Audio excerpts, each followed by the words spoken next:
Olá! Antes de darmos início à palestra, gostaria de repassar alguns informes a vocês. O primeiro é sobre a frequência. Ela será por meio de palavras-chave, então será uma palavra para cada palestra, totalizando 8 palavras-chave. Vocês terão acesso a essa palavra clicando no link que está na descrição e também enviaremos no chat.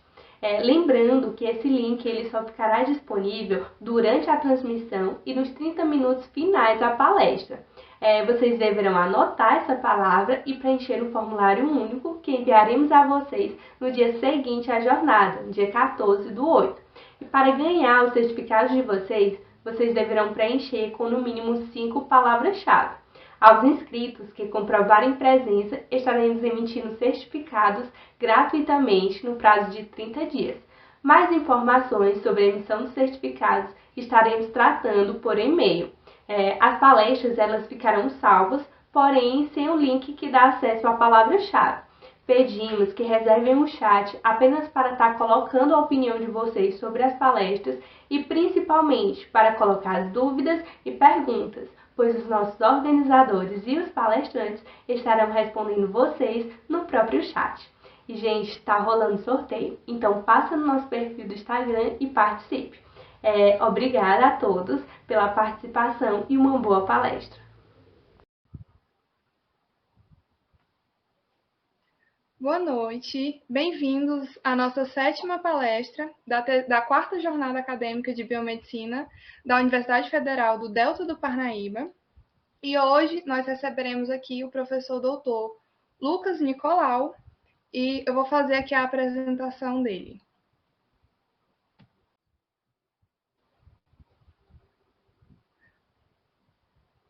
O tema da palestra é Divulgação Científica, Desafios Diários da Biomedicina. O professor Lucas Nicolau é graduado em Biomedicina pela Universidade Federal do Piauí, é mestre em Farmacologia também pela Universidade Federal do Piauí, é doutor em Farmacologia pela Universidade Federal do Ceará, ele fez um estágio doutoral na Queen Mary University of London, na modalidade doutorado sanduíche, tendo realizado parte do projeto de doutorado na Wingate Institute of Neurogastroenterology, sob a supervisão do professor Daniel Cifrin. Ele é pós-doutor em Ciências Médicas pela Universidade Federal do Ceará e, atualmente, ele é professor adjunto na Faculdade de Medicina da Universidade Federal do Piauí, no campus Parnaíba, que atualmente é a Universidade Federal do Delta do Parnaíba.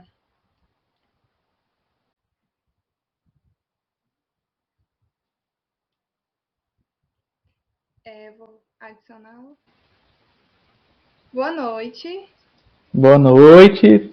Lucas, seja bem-vindo. Nós agradecemos a sua presença aqui. Eu sou a secretária do Centro Acadêmico de Biomedicina da UFDPA e eu gostaria de dizer que é uma honra para a gente receber um aluno egresso do nosso curso, do nosso campus, e que atualmente ele foi para a carreira científica, foi para fora do Brasil e agora volta como professor lá do nosso campus. E assim, acredito que é uma carreira que muitos almejam, né, entrar na carreira científica e na docência. Então, pode ficar à vontade para falar algo e dar início à sua palestra.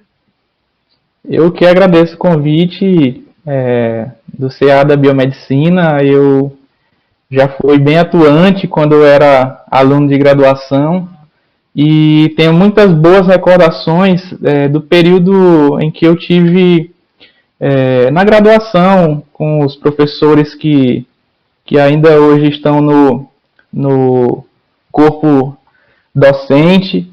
E para mim é uma honra ter voltado para o campus, dessa vez agora como professor e pesquisador. Acredito que desde a primeira turma de biomedicina, isso foi me dito recentemente que talvez eu seja o primeiro professor efetivo a retornar ao campus, né? Eu estou alocado na Faculdade de Medicina, mas completamente aberto e disponível aí para contatos, possíveis parcerias com meus professores, que hoje são meus colegas de trabalho, e também para contribuir com o Centro Acadêmico de Biomedicina, eu me coloco à disposição nesse sentido.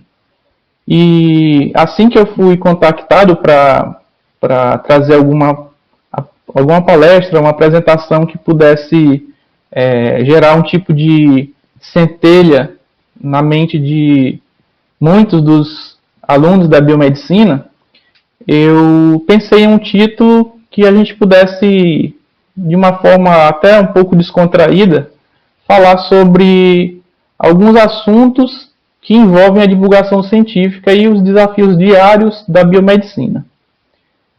Não sei se eu posso começar a palestra agora, se vai ter alguma pergunta. Eu gostaria de fazer só um comunicado aos nossos ouvintes de que qualquer dúvida a respeito do formulário de presença ou dúvidas a respeito da palestra em si serão respondidas no chat. Então, podem fazer as perguntas no chat aí no vídeo e pode começar a apresentação. Pois bem, como todos estão vendo, o título da palestra é Divulgação Científica, Desafios Diários da Biomedicina.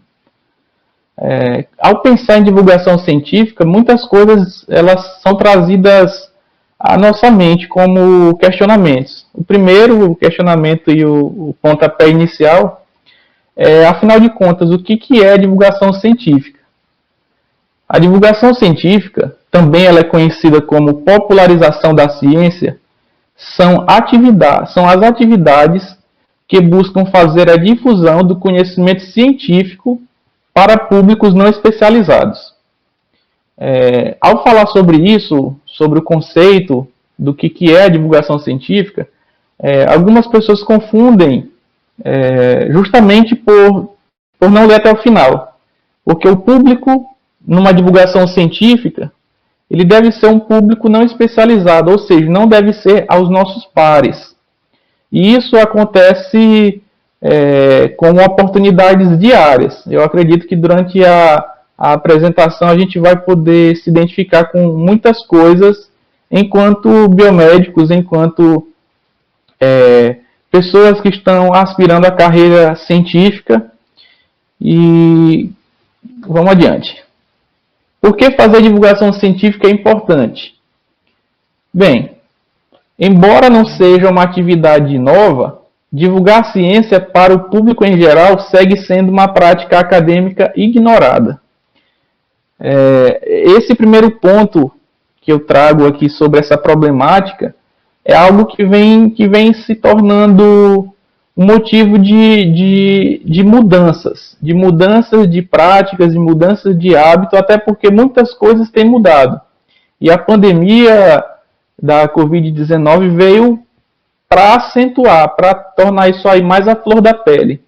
E aí a gente começa a falar de relações virtuais, porque de repente a gente agora se coloca diante de um computador, de um celular, para ler, para estudar, para assistir algumas aulas e também para se comunicar. E a comunicação ela não se restringe exclusivamente à ciência, embora a gente que gosta e que tem um prazer pelas ciências biomédicas, a gente também tem uma vida social, a gente tem uma família, a gente tem assuntos que nos causam algum tipo de bem-estar, de prazer. E isso é importante demais. No entanto, falar sobre divulgação científica, sendo ela uma prática acadêmica ainda assim ignorada, abre para a gente uma possibilidade, uma avenida enorme para que a gente possa adentrar e que a gente possa percorrer diferentes caminhos em cima dessa prática ainda ignorada na academia. Para que serve, então, a divulgação científica? Eu trouxe alguns pontos, os pontos que mais assim, me vieram à tona e que eu achei que fossem bem importantes que a gente trouxesse aqui nessa apresentação. E aí eu começo falando sobre, para entender a uma demanda reprimida por informação e conhecimento científico, quando o microbiologista é capaz de bater recorde de audiência na TV aberta.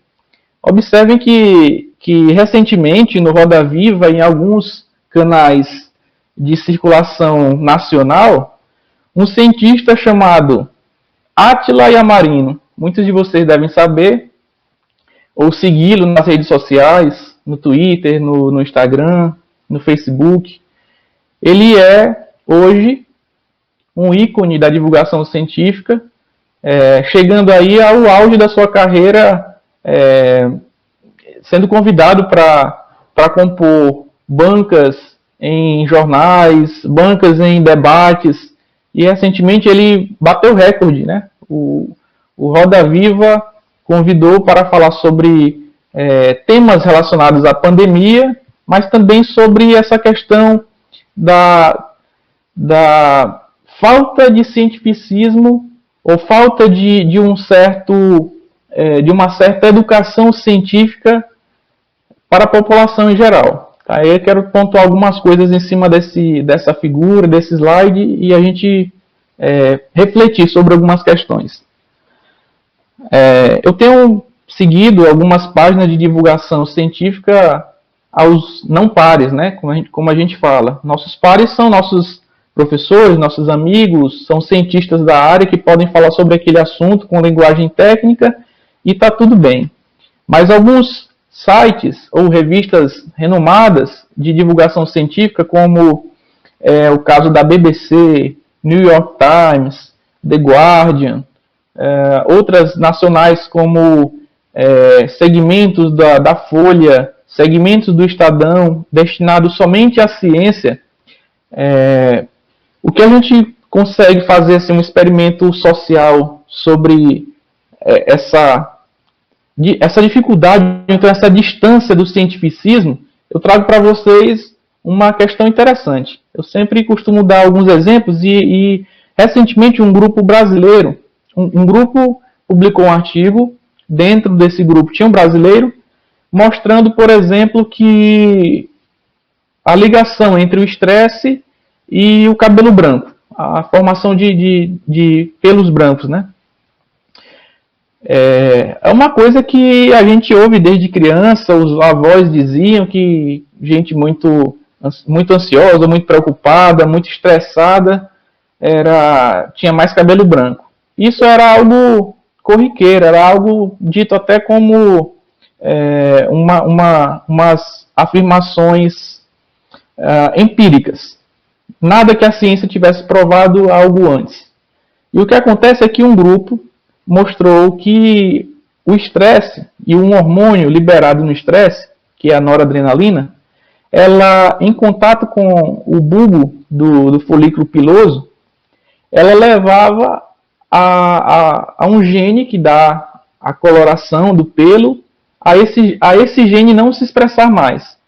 Então foi um experimento feito, testado, demonstrado que era assim que acontecia. Então fazia muito sentido o que as pessoas comentavam sobre o surgimento de cabelos brancos, de pelos brancos, devido ao modo de vida estressado, o modo de vida ocidental de ser. E aí essa reportagem viralizou em menos de 24 horas. A notícia foi de um grupo, inicialmente publicada por um grupo de Ribeirão Preto, onde o professor da Faculdade de Medicina lá da USP de Ribeirão Preto, que fez parte do artigo, divulgou isso na FAPESP, que é a revista de divulgação científica da Agência de Fomento de São Paulo, do estado de São Paulo. De repente, a notícia começou a ganhar mais outros patamares. Entrou no Estadão, entrou na Folha, daí outros veículos de comunicação menores começaram a vincular trechos ou a ideia do artigo que tinha sido publicado na Nature. E assim, em menos de 24 horas, eu observei que a publicação foi parar no New York Times Science, na BBC Science de Londres, e comecei a ver os comentários, como que as pessoas reagiam em comentários em periódicos brasileiros e como elas reagiam em periódicos internacionais. E por mais triste que seja a situação que eu observei, foi que lá fora as pessoas, por mais leigas que fossem no assunto, elas consideravam uma pesquisa relevante, porque sabendo como o cabelo branco pode surgir devido ao estresse, e comprovar que isso cientificamente tem fundamento e é experimentalmente comprovado, significa que você pode modular de alguma forma, já sabendo que o hormônio, a noradrenalina, que pode levar ao estresse, e o estresse no folículo piloso do bulbo capilar vai levar aí uma deficiência na pigmentação do pelo. Já em alguns periódicos brasileiros, o que eu observei foi que muitas vezes as pessoas diziam que o dinheiro tinha sido desperdiçado, o dinheiro jogado fora, porque isso todo mundo já sabia, já via assim, aqueles comentários com teor cômico, né, de que não precisava ter gastado um centavo na pesquisa, que a avó já sabia disso há muito tempo. Esse tipo de comentário, né, e assim para outros piores, né, de ataques mesmo, palavras até de baixo calão sobre a ciência, sobre o cientista, no caso o brasileiro, envolvido no estudo. Era um modelo muito legal, foi uma serendipidade, né? O que a gente costuma dizer que algumas coisas que são descobertas são verdadeiras serendipidades. O que é uma serendipidade? É quando você não está esperando por algo e aquela coisa acontece, simplesmente acontece, surge, você está pronto para observar e observa. O que aconteceu? Um pesquisador de Ribeirão Preto foi para Harvard, e lá em Harvard ele, conversando com outro pesquisador que estudava a relação entre o estresse e a formação aí de cabelos brancos, ele disse que o pesquisador de Harvard falou que gostaria muito de ter um modelo experimental que representasse isso. E, de repente, o professor lá de Ribeirão Preto trabalhava com modelos experimentais em camundongos que induzia estresse para avaliar dor, que é a linha de pesquisa dele, é o carro-chefe. E, de repente, essa conversa criou um tipo de vínculo, e aí ele mostrou que o modelo experimental dele, que ele induzia o estresse nos camundongos para avaliar a questão de estímulos dolorosos, padrões de nocicepção, mecanismos envolvidos na nocicepção. Só que com o passar do tempo, 2, 3 meses, um determinado tempo, os camundongos que eram submetidos ao estresse apresentavam pelos brancos. O animal ele é todo preto, então era fácil de você identificar quando estava surgindo pelos brancos. Já o outro grupo que não era submetido ao estresse, não tinha esse tipo de fenótipo, né? Então o que aconteceu foi uma serendipidade, e isso virou um artigo de grande impacto e relevante. No entanto, os comentários envolvidos na pesquisa é que foram desestimulantes a depender da perspectiva que se olhe. Mas vamos adiante. Para que serve a divulgação científica? Serve também para fundamentar e orientar a tomada de decisão e o exercício pleno da cidadania, quando a informação se torna produto na prateleira da farmácia. Olha só, uma informação se torna um produto na prateleira da farmácia. Existem muitos medicamentos sendo estudados para a Covid-19, que tem sido aí o café, almoço e janta dos jornais e das revistas nesse ano, né? Nesse ano de 2020. Isso vai ficar registrado na história da ciência e da humanidade. O que acontece é que, para que algo chegue na prateleira de uma farmácia, muitas pessoas não imaginam o trabalho que é e a verdadeira loteria que é descobrir uma molécula que tem a capacidade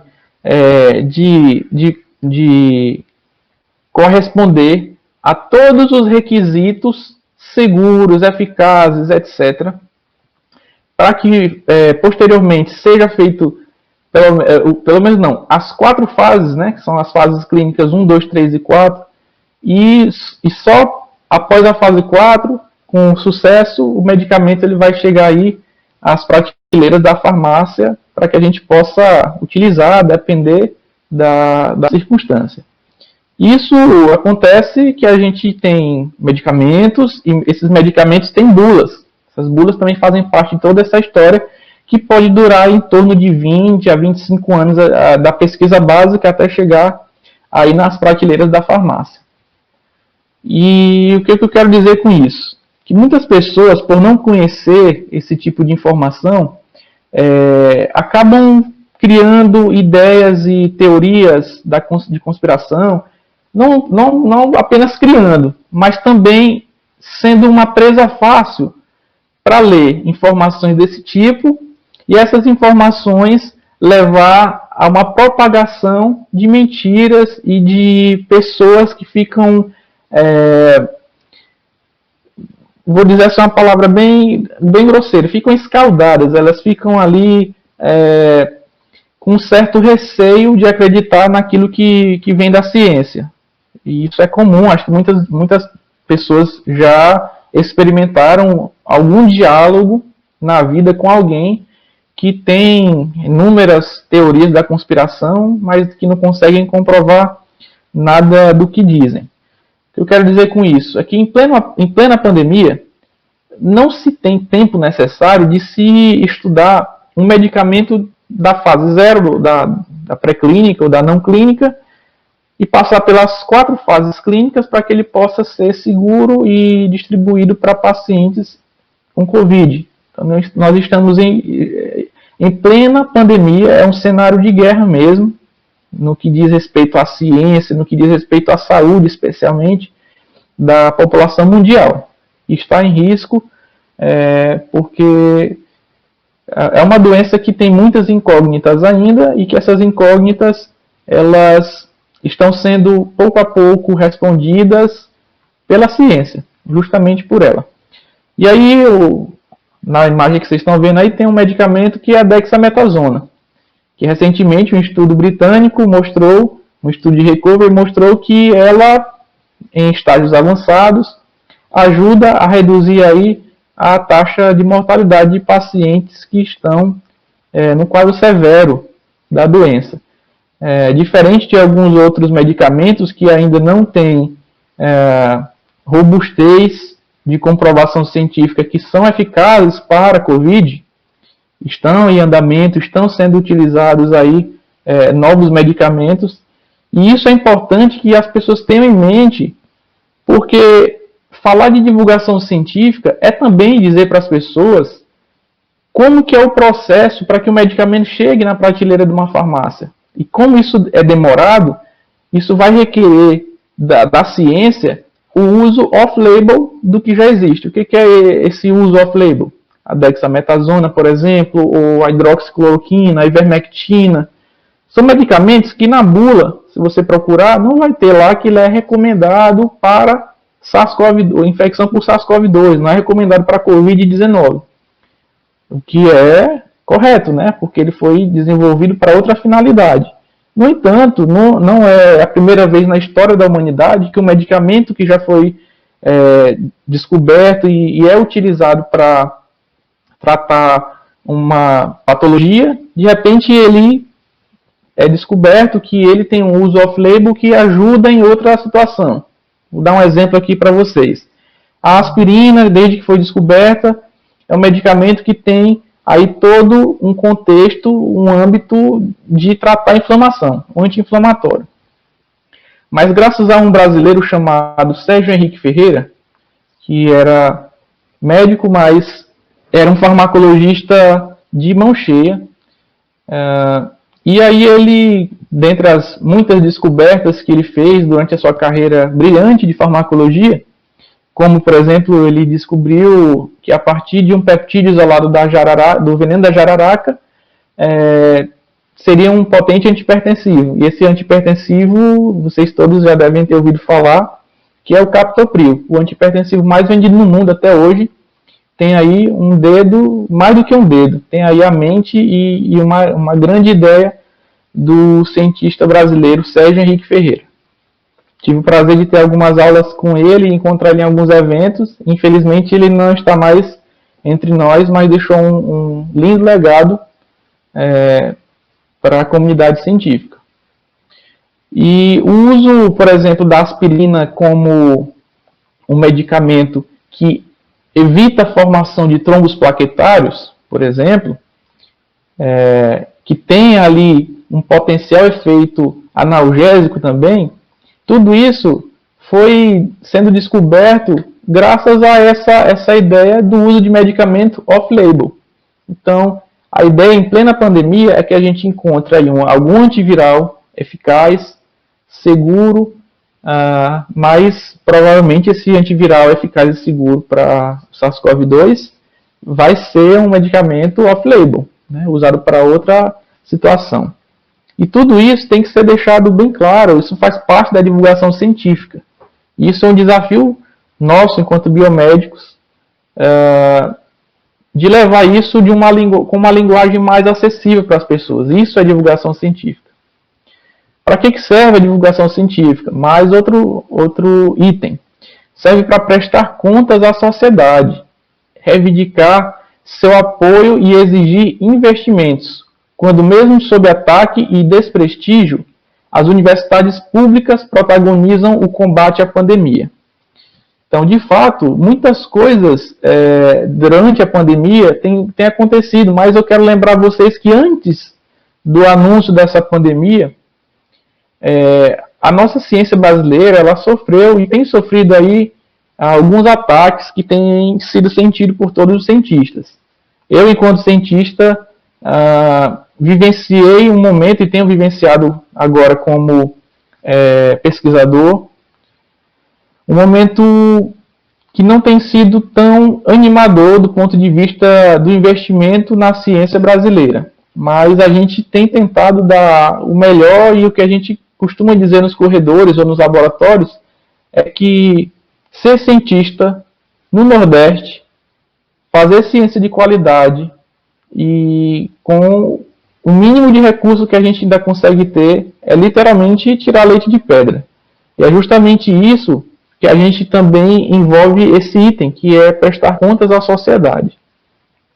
Recentemente, eu e outros dois amigos, que são a Isabela e o Jande Medeiros, que é professor do Departamento de Biologia da UFDPAR, foi meu orientador de mestrado à época, nós tivemos uma constatação ainda em março. A pandemia já tinha sido anunciada em outros países, mas eu lembro que no dia 19 de março foi anunciado realmente a paralisação das atividades presenciais no campus de Parnaíba.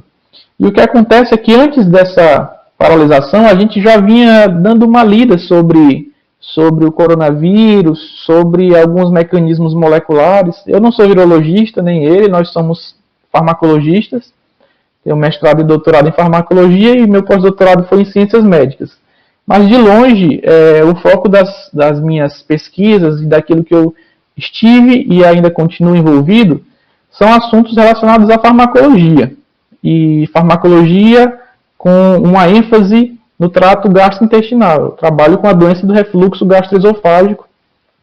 Trabalho com algumas drogas que a gente tem tentado desenvolver como potenciais candidatos aí a serem drogas que auxiliam no combate da doença do refluxo gastroesofágico. Mas tem muitas coisas que a gente tem feito durante essa carreira, né? Na verdade, eu acho que eu me lembro da primeira vez que eu entrei no laboratório de pesquisa para pensar como eu gostaria de ser, né? E eu acho que tem mais ou menos uns 12 anos nessa trajetória. E o foco tem sido o trato gastrointestinal e com ênfase em inflamação. Então, por pensar nisso tudo, a gente acabou tendo um insight, um pensamento, uma ideia, sentado ali conversando, tomando café, e essa conversa de sentado, tomando café, acabou virando uma opinião. Só que não é uma opinião que a gente diria numa rede social ou num aplicativo de conversas. A gente conversou pessoalmente, tomamos ali um café, e aí ele levantou a pergunta, por que a gente não escreve uma hipótese e aí tenta publicar essa ideia? Porque eu acho que faz sentido, tal. A gente começou a pensar e aí de repente isso virou um artigo. A gente submeteu para uma revista importante, que é essa revista chamada Expert Review of Clinical Pharmacology. É uma revista britânica que, obviamente, a maioria dos leitores são da comunidade médica, né? Trata-se aí de um periódico com ênfase na farmacologia clínica. E quando a gente submeteu, o editor que recebeu o nosso texto fez um convite que a gente alterasse o modo de submissão, e ele gostaria que a gente submetesse como um editorial. Então, mostra assim que ele teve digamos que um apreço, ou então uma curiosidade, acho que nem curiosidade é a palavra certa, mas é um apreço mesmo pelo conteúdo, que era diferente daquilo que o mundo está investigando, né? O mundo está investigando antiviral, está investigando alguns medicamentos anti-inflamatórios. Recentemente tinha sido publicado o Recovery com a dexametasona na BMJ, e muitas coisas foram acontecendo, e a gente estava pensando na fase tardia da doença, que é a fase que mais preocupa. Uma vez que, se o paciente começa a produzir anticorpo e não desenvolve aí sintomas mais graves que chegam a inflamar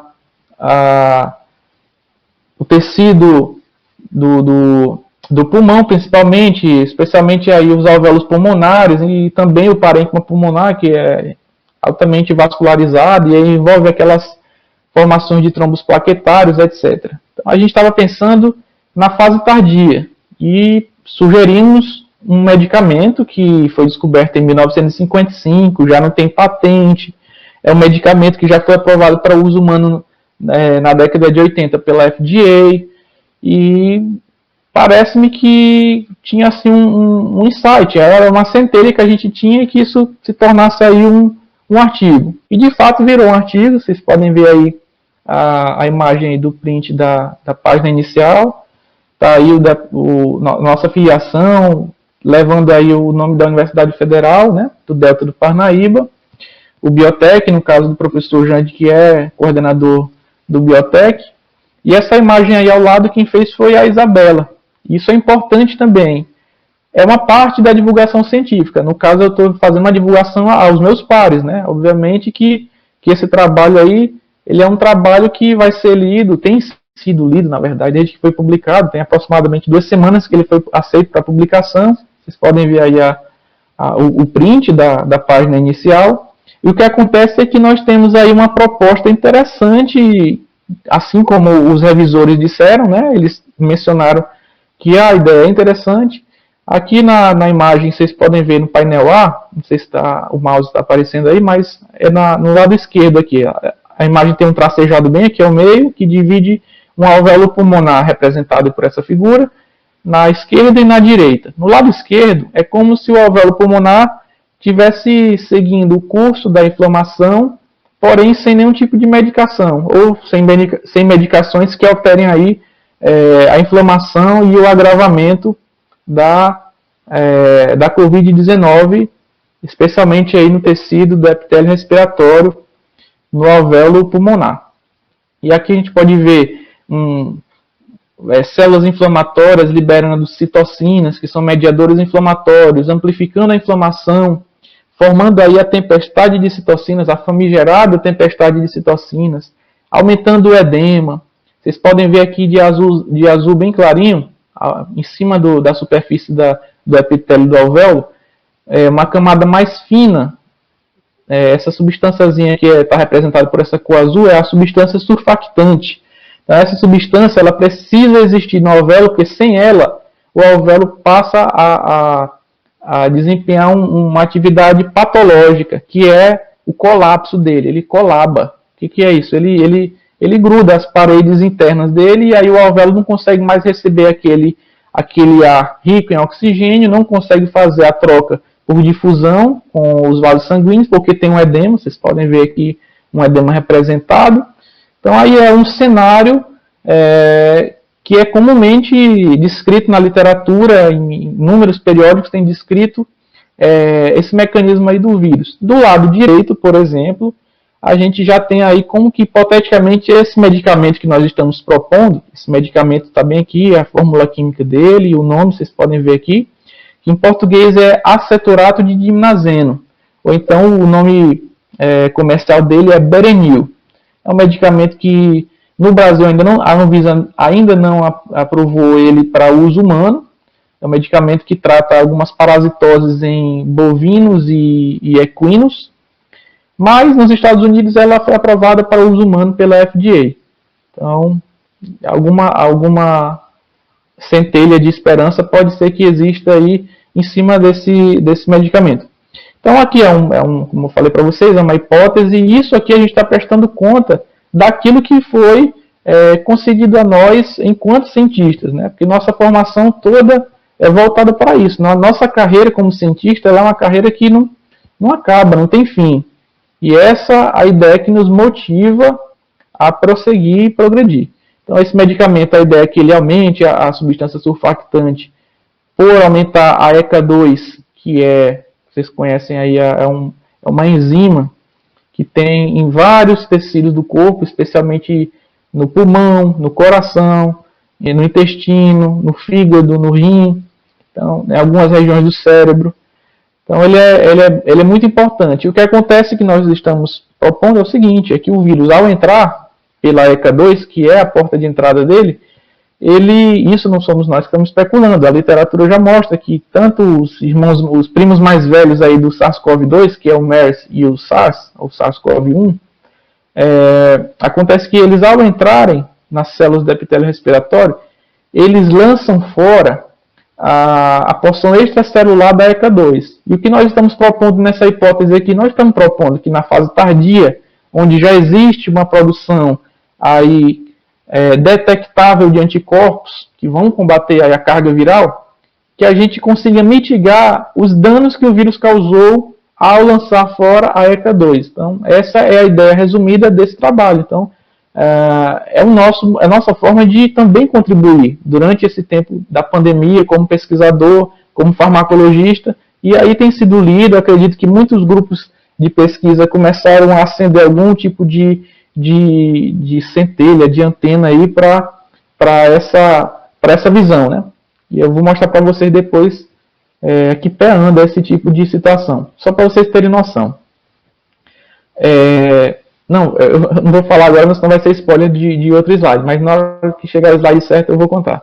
Então, vamos adiante, é esse slide aqui. Esse é outro trabalho que a gente também publicou recentemente. No caso, eu publiquei com 2 professores, que foram meus professores na época de doutorado, lá em Fortaleza.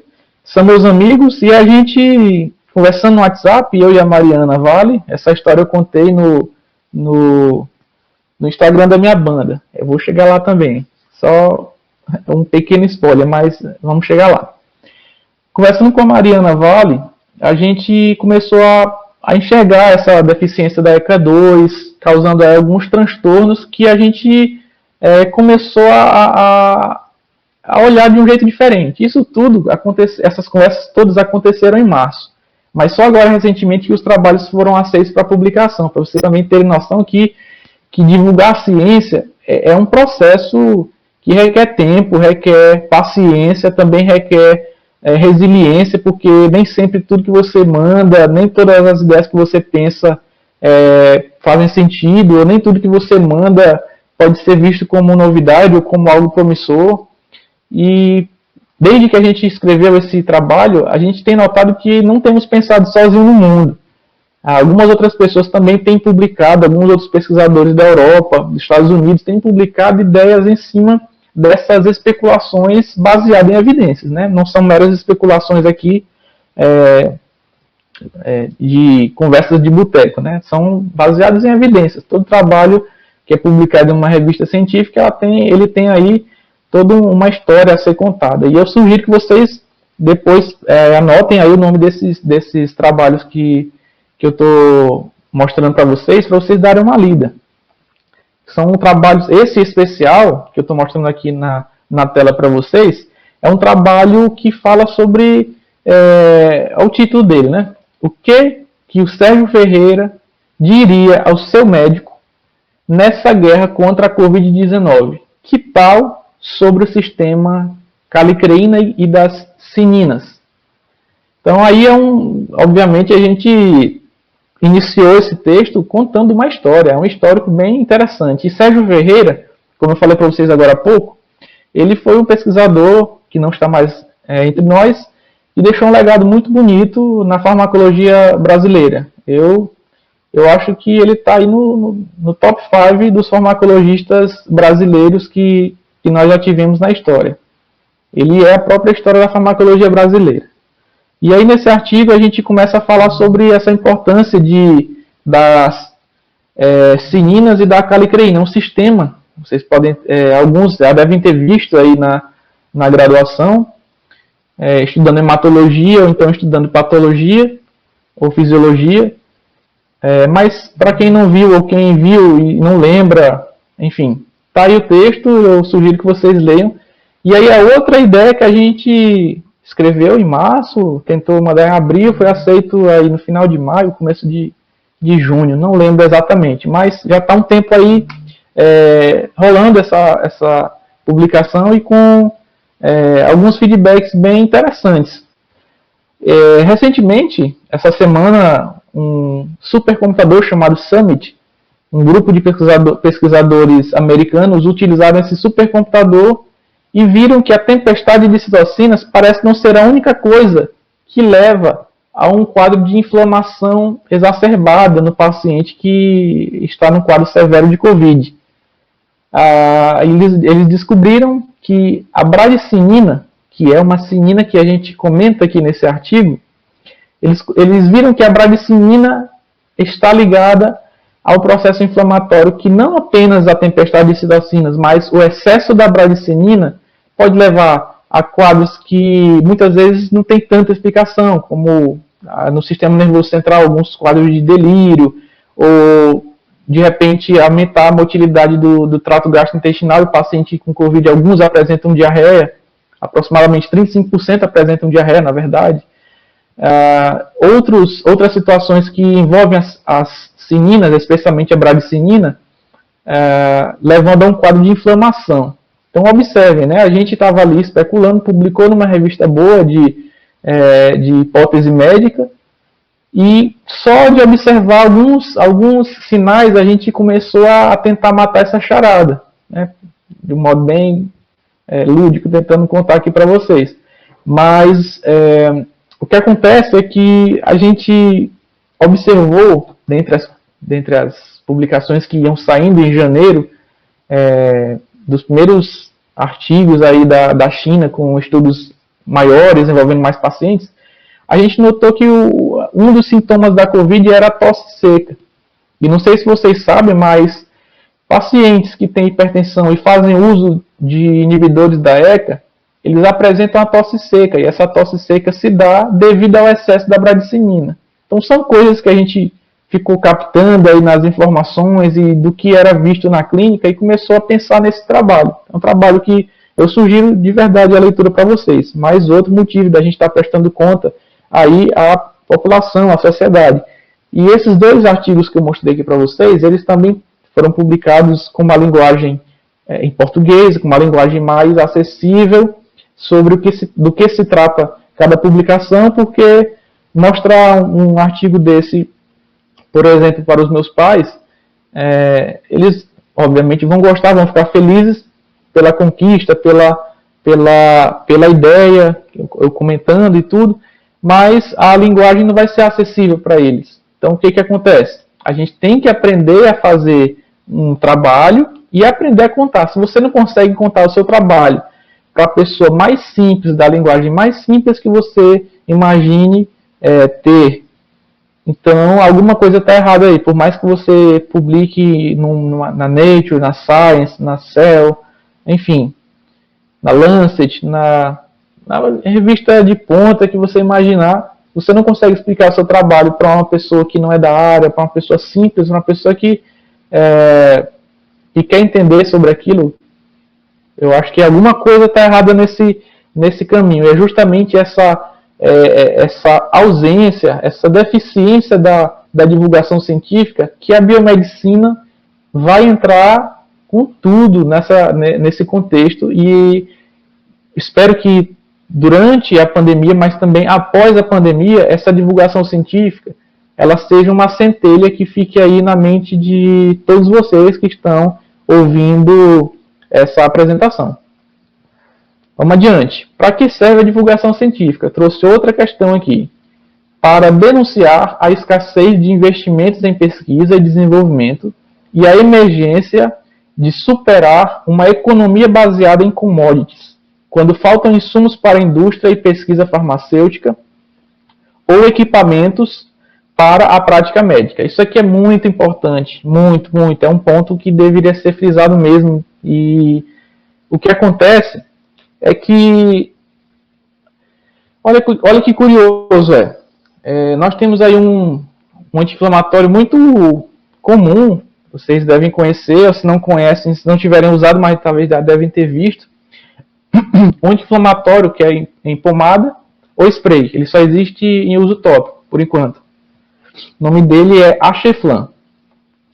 O Acheflan, ele superou, mais ou menos tem uns 10 anos atrás, aproximadamente, ele superou as vendas do diclofenaco, que era a referência para uso tópico, anti-inflamatório de uso tópico, né? Aquelas pomadas para pancada, contusão muscular, enfim, dores musculares.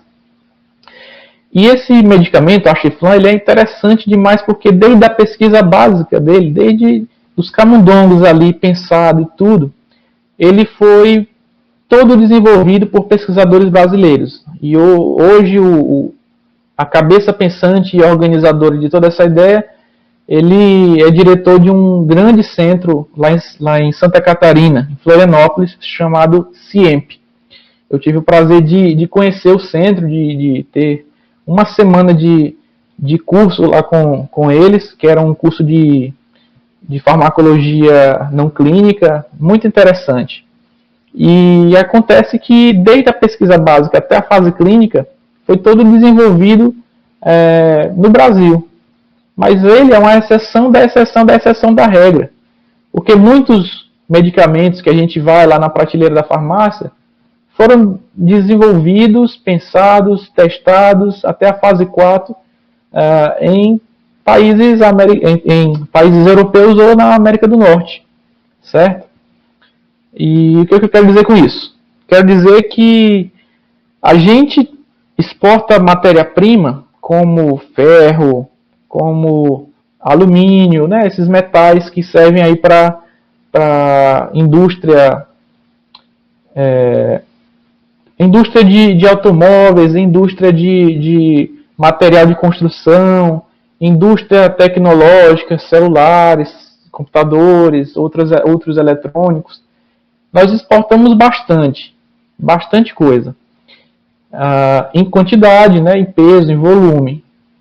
Mas observem que coisa curiosa.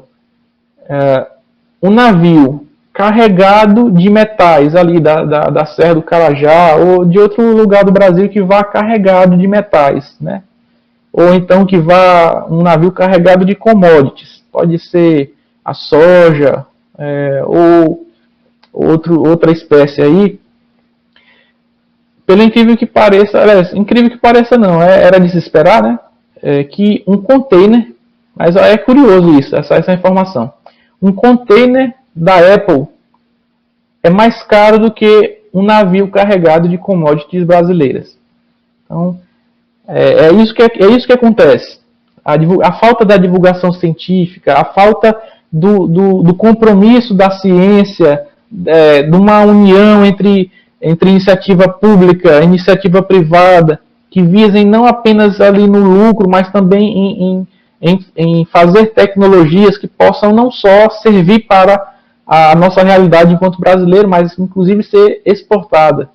Tudo isso gera um tipo de questionamento e de inquietude na maioria dos cientistas. E quem é cientista, ou tem essa veia de ser cientista, vai entender exatamente onde que eu quero chegar e o que eu estou falando. Acontece que a gente precisa, de fato, denunciar essa escassez de investimento, porque sem recurso financeiro, sem investimento na pesquisa, a gente não consegue desenvolver produtos que sejam eficazes aí à comunidade. Esses produtos não se resumem a medicamentos. Eu sou farmacologista. Mas esse produto não se resume ao medicamento. Ele se amplia para muitas mais outras possibilidades. Ele pode ser um aplicativo de celular que facilite a vida das pessoas, que seja útil à saúde da pessoa ou ao bem-estar daquela pessoa, que melhore ali, otimize o tempo da pessoa. Pode ser um medicamento, no caso da maioria dos farmacologistas, o sonho, a inquietação é que se desenvolva de fato um medicamento que chegue à prateleira das farmácias. Nós temos aí ideias voltadas para a imunologia, para fazer vacina, para compreender a fisiopatologia de diversas doenças. O produto ele pode ser também uma publicação, como essa que a gente mostrou agora há pouco aí para vocês, que coloca um tijolinho pequeno em todo esse contexto de pandemia, de incógnitas. É um tijolinho só, talvez nem um tijolo, eu considero um tijolo uma coisa ali grandiosa, né? Mas ali digamos ali um pedaço de alguma coisa que possa ajudar aí as pessoas a pensarem, né? Os cientistas a pensarem no progresso da ciência em prol da saúde, que é um dos lemas aí da biomedicina, da nossa profissão. E por falar nessa ideia de agregar valor a um produto, etc., e ter investimento, eu trouxe aí esse print de um artigo do nosso grupo que foi publicado no ano passado. Esse artigo foi o artigo do meu doutorado, publicado numa revista muito boa nessa área de carboidratos. Ela é a melhor revista do mundo, o fator de impacto dela é muito bom, aproximadamente 7, está hoje. É muito bom para os padrões, especialmente para os nossos padrões aí de ciência brasileira e especialmente de ciência feita no Nordeste.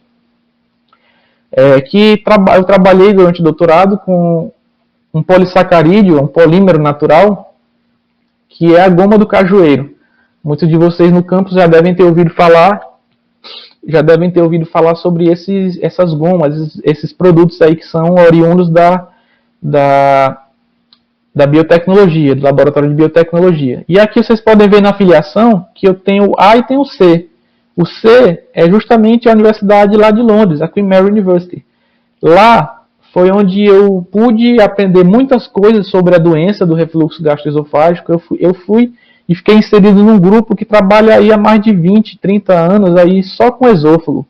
Então eu aprendi bastante coisa, aprendi muita coisa da clínica também, isso é importante demais, até porque a ideia da gente ampliar os horizontes e fazer estudos translacionais, ou seja, estudos que a gente utilize vá da pré-clínica e consiga ali colocar um pezinho também na clínica, isso é importante demais, dá uma relevância muito boa para o nosso trabalho. E aí muitas coisas aconteceram nesse trabalho, foi escolhido entre as 5 melhores teses no ano de 2017, e eu fui convidado a representar aí a UFC, que era a universidade onde eu fazia o doutorado, num evento que a gente costuma dizer que é o Oscar da farmacologia brasileira, que é o Prêmio José Ribeiro do Vale. Não fiquei em primeiro lugar, mas ganhei o prêmio, fiquei muito feliz só de ter ido, assim, há mais de 20 anos um nordestino não era convidado, não era chamado para esse prêmio, que é o José Ribeiro do Vale. De repente eu vi ali a tese, o trabalho todo aquele tempo que eu tinha investido e muitas coisas, né, acabam passando aí na nossa mente sobre muitas renúncias, todas as coisas que vocês têm em mente, quem tem um coração aí sonhador para seguir essa carreira, sempre coloquem em mente que esse tipo de momento ele chega. Contanto que você dê seu melhor, faça seu melhor, entenda seus limites também. Sempre há de chegar esses momentos que são também importantes demais para a manutenção da nossa chama como pesquisador acesa, né? Então foi muito bom esse ano, essa publicação rendeu aí muitos bons frutos. E nós estamos aí com uma indústria farmacêutica europeia em contato conosco, com um protótipo de um medicamento para refluxo, baseado nesse estudo aí que eu estou mostrando para vocês, que foi publicado. Tudo bem? Então aí eu tive um período importante, investimento público, acho que eu peguei a raspa do tacho do Ciências Sem Fronteiras como bolsa de doutorado sanduíche, e eu fui para esse grande centro aí. A Queen Mary University é uma das 5 melhores universidades de Londres. Nem nos meus melhores sonhos, talvez eu imaginasse que um dia eu ia parar num centro desse, fazer amigos aí que ainda tenho até hoje. Todos esses aí que vocês estão vendo são amigos queridos. Aí o professor Cifrin, que é esse aí que está o mais baixo, né, do lado direito. Enfim, foi um tempo muito bom. E além de todo esse tempo que a gente passa, eu aprende muito sobre ciência, conversa bastante coisa. Daí vocês podem, eu queria só pontuar também que aí era importante os nossos diálogos e nossas conversas, porque eu sou biomédico, né, e era um cientista biomédico lá do grupo. Aí tinha uma pediatra da Grécia, essa que está ao meu lado. Essa oriental aí é a Jo, ela é da Malásia, ela é gastro. E os outros dois, essa do lado da Jo, da oriental, é uma italiana. A Federica, ela é, na época, aluna de medicina em Milão e foi fazer um período de estágio na Queen Mary. E esse mais alto aí é um chileno, gastro também, tinha sido recém-chegado no grupo e estava se ambientando com as ideias. Do lado direito foi um dia que eu estava no laboratório e registrei a chegada do inverno britânico, né? Estava 2 graus, mas piorou depois. Aí é o centro de biologia molecular, de lá onde eu fazia cultura de células, e aprendi muita coisa com o meu instrutor chinês, o Chang Li. Muito, assim, tempo de muito aprendizado, muita oportunidade sendo aproveitada. Conheci outras pessoas que trabalhavam com outras coisas e fiz amizades que vão para além da ciência. Então isso é importante demais. Aí foi o momento extra-científico, né? De conhecer a cidade, de conhecer as coisas, e isso é importante. Nem só de ciência a gente vive, né? E nem tudo cabe no Lattes, nem tudo que a gente faz cabe no Lattes. É muito mais. Então, para que serve a divulgação científica? Tomando aí alguns pontos finais, né? Serve para combater veementemente o negacionismo quando formadores de opinião não têm compromisso com os fatos. Isso é muito comum, gente, muito comum. Ainda mais assim com a facilidade de qualquer pessoa pode escrever ou ligar uma câmera e falar qualquer coisa. Isso aí tem criado tanta confusão e tanta discórdia dentro de famílias e, enfim, vocês com certeza já presenciaram muito esse tipo de situação e é complicado demais a gente como cientista ou estudante de biomedicina ou de alguma área da saúde lidar com esse tipo de situação, porque a gente também acaba se estressando, muitas vezes não consegue ter a calma ou a paz para poder explicar, mas isso é importante manter a paz, é importante manter a calma e fazer o papel aonde as pessoas saibam ouvir, né? Porque tem situações que as pessoas, além de serem negacionistas, elas não conseguem ouvir, são extremamente arrogantes, extremamente deselegantes com os comentários, enfim. E aí a gente não pode se delongar, né, se alongar aí nessas situações. Então, a gente vê que muitas pessoas acabam se informando de muitas coisas no WhatsApp. E é justamente aqui que eu queria pontuar uma coisa importante, interessante. Já que as pessoas gostam muito de compartilhar, divulgar coisas nos grupos das famílias, enfim, muitas notícias falsas com relação à ciência, e que enganam mesmo, sabe? Então, aí onde entra uma lacuna que a gente precisa preencher. Aonde está a divulgação científica? Aonde está a preocupação dos estudantes, dos acadêmicos, dos cientistas, dos docentes, em fazer esse tipo de divulgação para que a gente consiga também mitigar esses efeitos danosos das informações falsas, né? Então isso é importante. Há uma lacuna que precisa ser preenchida, há uma avenida que precisa ser caminhada, e essa avenida e essa lacuna serão caminhadas e preenchidas respectivamente por nós. Se a gente não conseguir dar nossas mãos, unir nossas expertises, nossas especialidades em prol da divulgação científica, a gente vai acabar sendo refém desse cenário negacionista que muitas vezes chega batendo a porta das nossas casas, né? E vamos adiante. O que mais? Para que serve a divulgação científica? Serve para salientar a importância da pesquisa básica e expor a ciência como parte da cultura. Olha como isso é interessante, gente. Salientar a importância da pesquisa básica e expor a ciência como parte da cultura.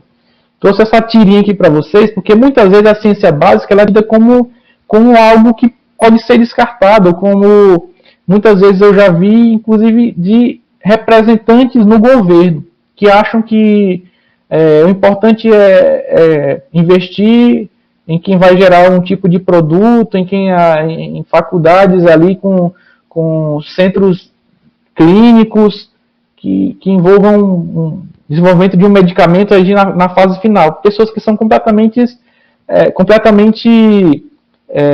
alheias a como funciona a ciência. Porque sem a ciência básica, jamais nós teríamos os medicamentos, jamais nós teríamos as tecnologias, jamais a gente estaria aqui diante de uma transmissão online, e vocês aí observando, ou seja pelo celular, ou seja pelo computador, ou por um tablet, enfim, pela TV, espelhado, todas essas tecnologias nasceram na academia. E isso que as pessoas às vezes não têm a noção da importância da ciência básica. E essa tirinha eu gosto muito dela porque ela representa muito isso. Vamos ver o que acontece aí na tirinha. Alguém chega e pergunta, né? Para que isso serve? E aí eles estão ali talhando algumas pedras, né? Fazendo alguns cálculos, algumas observações, e ele vai e responde. Ainda não sabemos, fazemos pesquisa básica. De repente ele vai e refuta o que fez a pergunta inicial. Que bonito! A gente se matando, carregando pedras e arrastando animais selvagens, e os senhores se divertindo fazendo coisas que não servem para nada.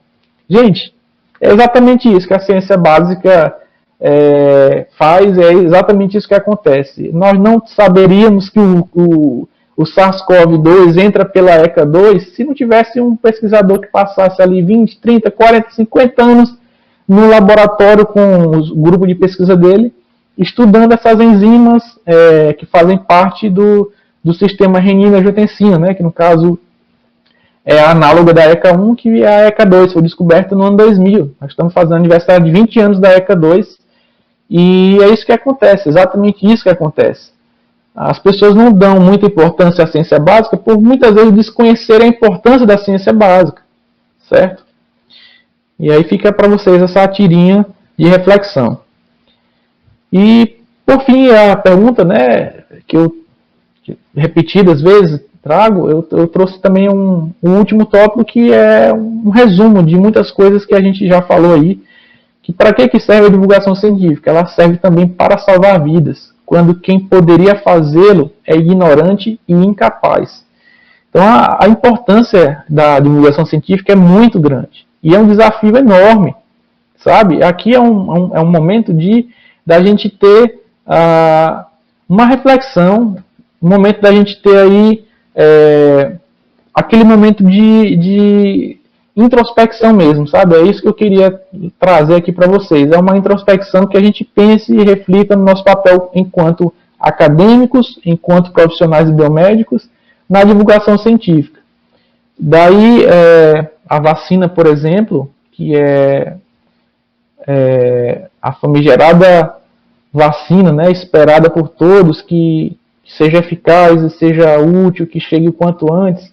Tudo isso envolve também divulgação científica. As pessoas acabam buscando entender o que tem na vacina, porque muita gente fala, eu já vi muitas pessoas dizendo, eu não vou tomar vacina de tal país porque o país tem um regime de tal jeito e eu sou do outro jeito. Tenho coragem. Prefiro a de outro país. Então esse tipo de informação é tão assim cheio de preconceito, mas às vezes um preconceito que eu como cientista entendo, porque a gente tem que se colocar também às vezes no lugar das outras pessoas. Nós estamos tendo uma oportunidade brilhante, vocês estão tendo uma oportunidade maravilhosa de fazer biomedicina, de fazer um curso maravilhoso, um curso lindo, um curso que tem aí perspectivas de avanço e leques para vocês poderem seguir. E olha só como é importante a gente parar para pensar e ter empatia nesse sentido das pessoas. Porque muitas pessoas não tiveram a mesma oportunidade que nós tivemos. Não tiveram. E por não terem tido, a gente também tem que ter esse tipo de paciência. Ter a empatia até certo ponto. Porque muitas pessoas são só desinformadas. São desinformadas porque o que chega até elas mais fácil são notícias que não tem tanto critério, que não tem tanta relevância, não tem robustez científica. Então, elas acabam sendo produtos do meio mesmo. É difícil mesmo a situação. E por ser difícil a gente parar para entender sobre essas nuances da divulgação científica, é que eu tenho tentado encorajar as pessoas a pensarem de fato em fazer canais no Instagram, no YouTube. Eu sou um maluco de incentivar, de ir lá, de curtir, de seguir, de tentar dar uma palavra de apoio. Isso é importante demais. Não tentem ser competitivos nesse sentido. Se o amigo está criando algo de divulgação científica, apoie. Se você também começou junto e ele passou de você em questão de número, parabenize. O sucesso ele não pode ser tão simplório e medido por essas questões assim de ibope, né, de popularidade. Então se uma pessoa você tem 100 seguidores e ali as pessoas estão sendo informadas pelo seu conteúdo, que ótimo, que 100 pessoas é muita gente, né? Muita gente que está ouvindo o seu conteúdo com atenção, com critério. De repente é só uma questão de marketing, de conteúdo, de design, alguma coisa que esteja faltando, mas isso aí a gente vai aprendendo com o tempo, pede ajuda para quem entende, vê quem está fazendo mais correto e acaba criando o seu próprio jeito, o seu próprio mecanismo de chegar onde você almeja, né?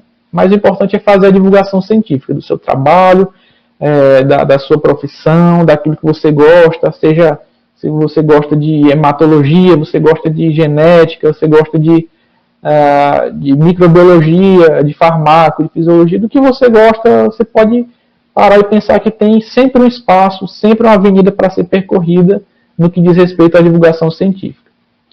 Então, como o biomédico ele pode fazer a divulgação científica?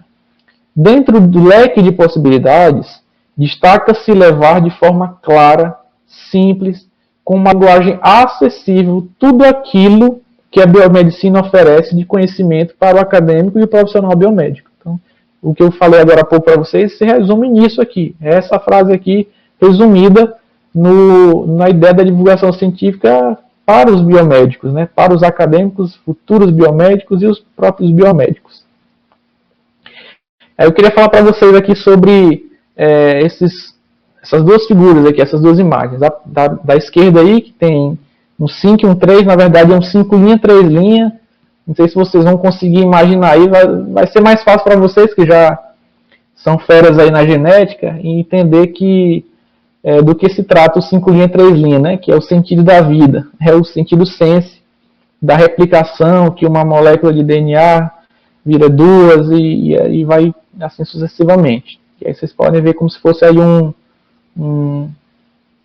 alguns pares de base nitrogenada sendo abertos aí pelo 5 linha, 3 linha. A ideia é meio mirabolante, mas é isso. E o que é esse 5 linha, 3 linha? Aí a logo da minha banda. Eu criei uma banda na época que eu fazia doutorado, lá em Fortaleza. A banda ainda existe. A gente tem algumas coisas disponíveis aí nas plataformas de streaming de música, Spotify, Deezer, iTunes, SoundCloud, YouTube. Tem muita coisa aí que vocês podem colocar 5 linha, 3 linha e acabar acabar encontrando. Eu recomendo que vocês sigam o nosso Instagram, que é @5L3linha. Esse 5 e o 3 são numerais. Daqui a pouco eu vou mostrar para vocês aí como é que é. E aí a gente faz o quê? Músicas que falem sobre a vida, sobre reflexões, sobre existencialismo. É um negócio que a gente usa isso de isca para chegar nos lugares, nos congressos, em eventos científicos onde a gente costumava tocar antes da pandemia. E eu tenho um convite até aqui a fazer para vocês, né? Abrir um convite. Que, como eu estou montando assim, outro grupo da 5 linha 3 linha em Parnaíba, de pessoas que gostam, que são cientistas, né? Gostam de ciência, e também tem alguma afinidade com música.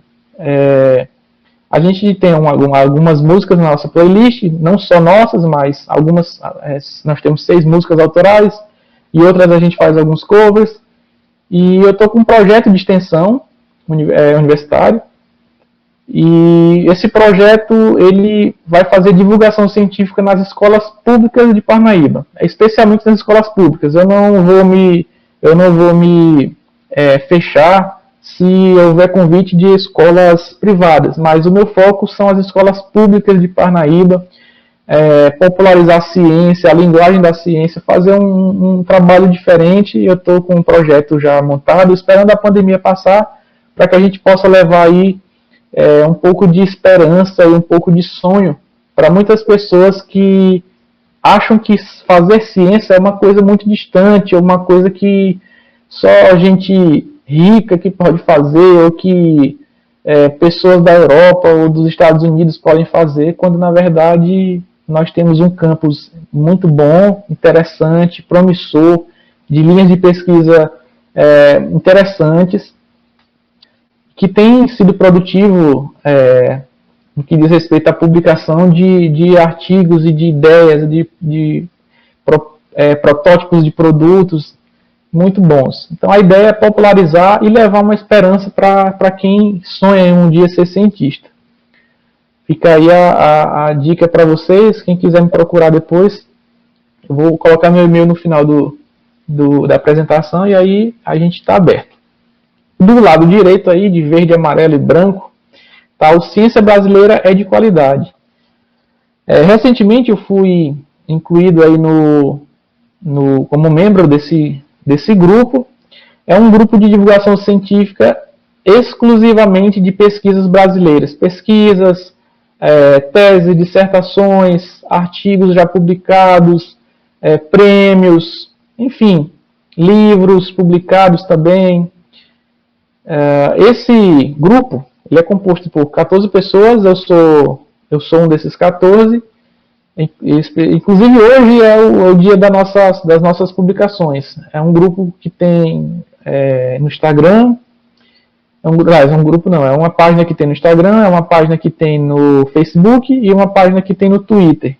O que a gente faz? A gente divulga a ciência brasileira todos os dias da semana. Nome de pesquisadores que vocês precisam saber, porque às vezes são desconhecidos, inclusive para os cientistas. Mas a nossa ideia é fazer legendas com uma linguagem bem popular, com uma linguagem bem acessível, e tem sido um sucesso tão grande essa página. A gente bateu recentemente os 100 mil seguidores e está crescendo, continua crescendo, com muitas publicações aí de trabalhos diariamente sendo mostrados, né, de pesquisadores brasileiros que fazem pesquisa no Brasil, especialmente no Brasil, mas também podem ser brasileiros que estão fora e que têm publicado trabalhos em periódicos internacionais. Tudo bem? Então, por fim, eu gostaria de agradecer o convite, mais uma vez, aí do Centro Acadêmico de Biomedicina. Para mim é uma honra, de verdade, sem demagogia alguma. Eu agradeço ao convite, tudo bem?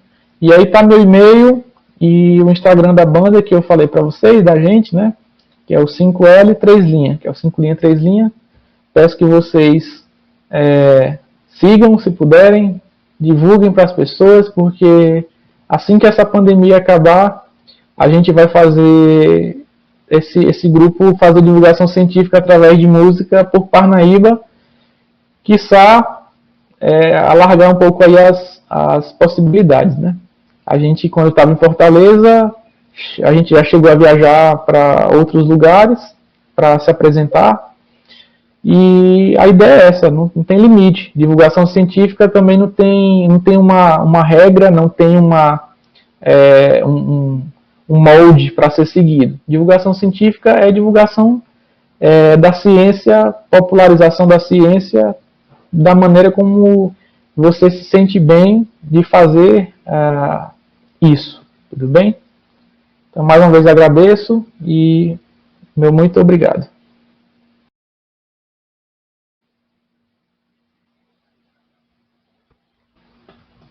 Nós que agradecemos, foi muito esclarecedor e é muito importante, né, falar sobre isso, porque justamente nesse momento em que temos tantos profissionais, muitos nas bancadas de laboratório, outros em casa, atrás de um computador, escrevendo, lendo, produzindo.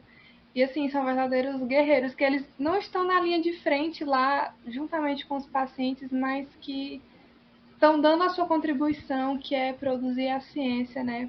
E tentar informar o máximo possível a população. Sim, sim, sem dúvida. A ideia é essa mesmo. Então, mais uma vez, obrigada. Agradeço em nome do Cabiomed pela sua participação, pela sua disponibilidade. E é isso. Eu que agradeço.